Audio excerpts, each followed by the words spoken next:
இன்றைக்கி நம்ம வெள்ளை ரவை உப்புமா செய்கிறதுக்கு என்னென்ன பொருள் வேணுங்கிறது பார்க்கலாம். ஃபஸ்ட்டு தாளிக்கிறதுக்கு எண்ணெய் ஊற்றிட்டு கடுகு, அதுக்கப்புறம் உளுத்தம்பருப்பு, அதோடு சேர்த்து கடலைப்பருப்பு இதெல்லாம் போட்டதுக்கப்புறம் நம்ம அதிலே வந்துட்டு பச்சை மிளகாவும் வரமிளகா நான் ரெண்டுமே எடுத்திருக்கேன். ரெண்டுமே எடுத்தால் கொஞ்சம் டேஸ்ட் நல்லா கொடுக்கும்.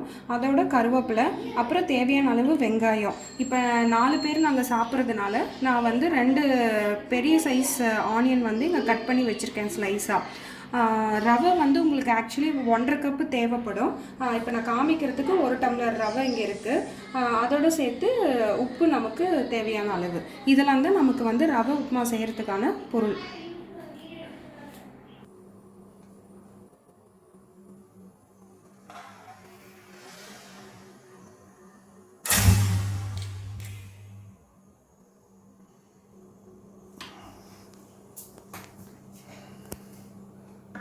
ஃபஸ்ட்டு வந்து நம்ம இந்த ரவை வந்து வறுத்துக்கலாம். அது ரோஸ்டடுன்னு தான் கொடுத்துருப்பாங்க, இருந்தாலும் நம்ம ஒரு தடவை வறுத்து செஞ்சோம்னா இன்னும் நல்ல டேஸ்ட் வரும்.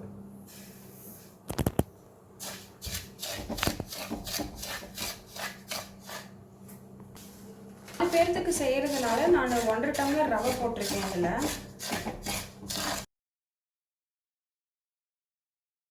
இது ஒரு 2 நிமிஷம் நல்லா வறுத்துக்கிட்டா போதும். அடி பிடிக்காமல் பார்த்துக்கோங்க.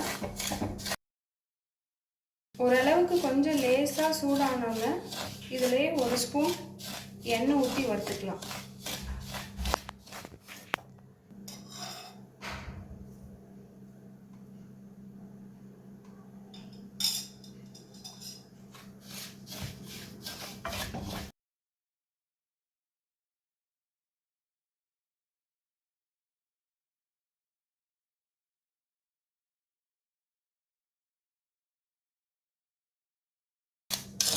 இப்போ ரவையை வறுத்தாச்சு. இதை நம்ம இப்போ எடுத்து வச்சுருவோம்.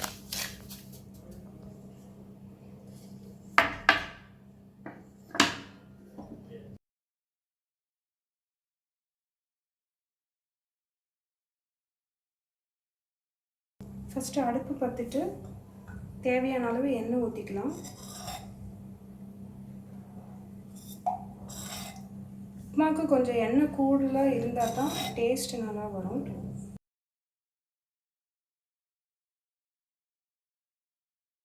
எண்ணெய் காஞ்ச உடனே கடுகு போடலாம். எண்ணெய் காஞ்சிருச்சு. இப்போ நம்ம ஃபஸ்ட்டு கடுகு போட்டுப்போம்.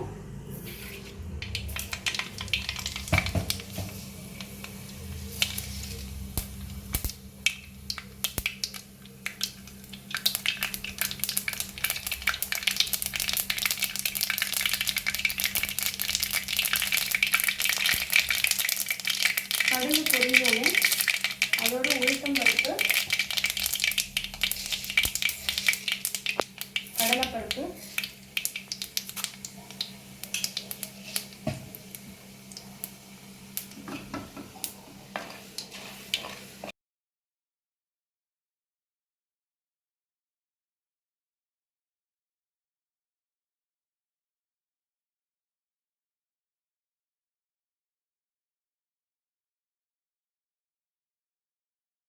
கடலைப்பருப்பு, உளுத்தம்பருப்புலாம் செவந்துருச்சு. இதில் பச்சை மிளகா பொரிஞ்சதும் போட்டு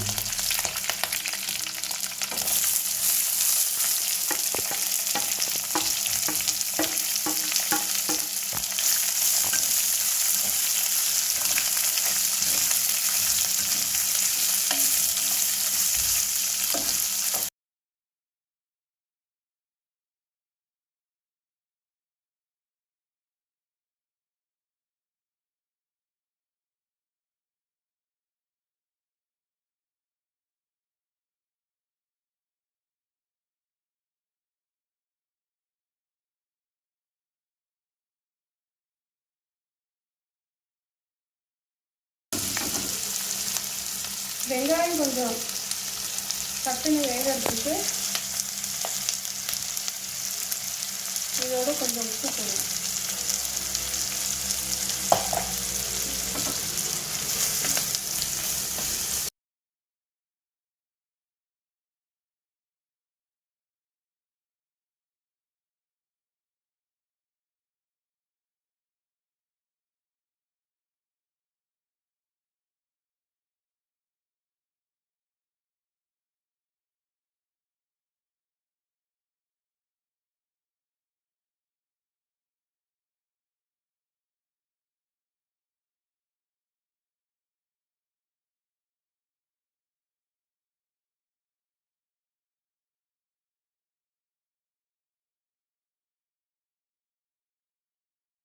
இப்போ வெங்காயம் எல்லாம் நல்லா வணங்கிருச்சு. நம்ம 1.5 டம்ளர் ரவை போட்டிருக்கோம். ஸோ 1.5 டம்ளர் ரவைக்கு 1 டம்ளருக்கு எப்பயுமே ரவைக்கு 3 டம்ளர் தண்ணி ஊற்றணும். அப்போ 1.5 டம்ளர் ரவைக்கு நம்ம 4.5 டம்ளர் தண்ணி ஊற்றிக்கலாம்.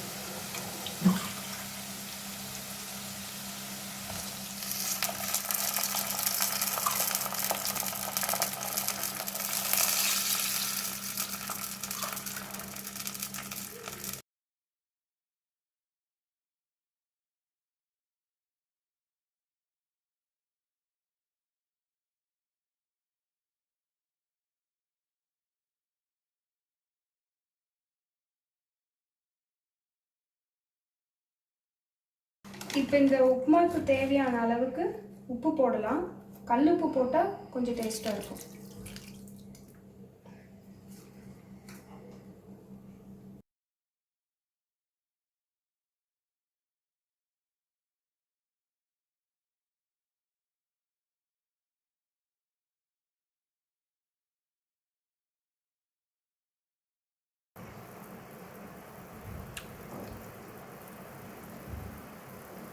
இப்போ நம்ம அளவான டம்ளர் தண்ணி ஊற்றி நல்லா கொதிக்க விட்டுருக்கோம். நல்லா கொதி வந்ததுக்கப்புறம் தான் எப்பயுமே ரவையை போடணும்.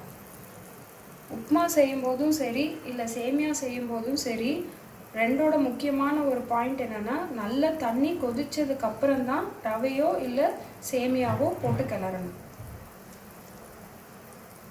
தண்ணி நல்லா கொதி வந்துருச்சு. இதோட நம்ம அந்த வறுத்து வச்ச ரவையை போட்டு கிளற போகிறோம். எப்பயுமே ரவையை கொட்டும் போது கட்டி பிடிக்காமல் பார்த்துக்கணும். போடும்போதே அப்படியே கிளறிட்டே கொட்டுங்க. அப்போ தான் அடி பிடிக்காமல் இருக்கும்.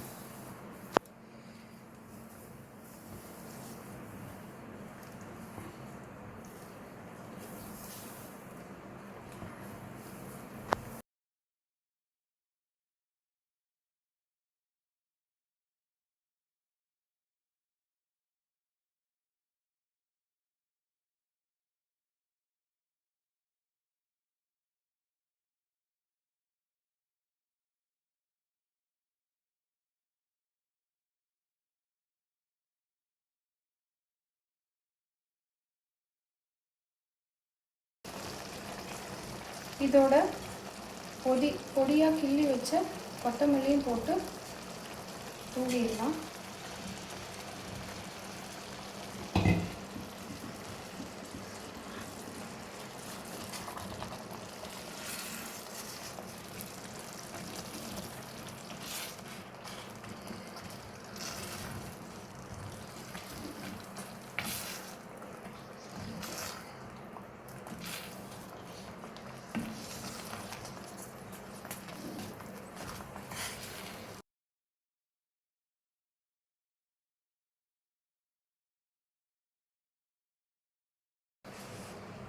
ஒரு நிமிஷம் இதை மூடி தட்டத்தை போட்டு மூடி வச்சிருவோம்.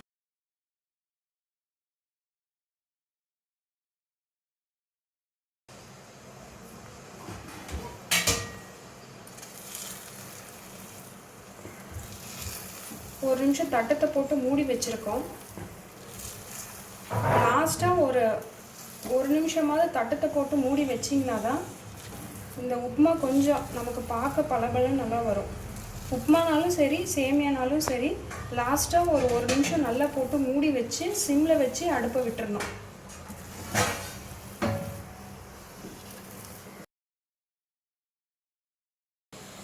இப்போ நமக்கு உப்புமா சாப்பிட்றதுக்கு ரெடி.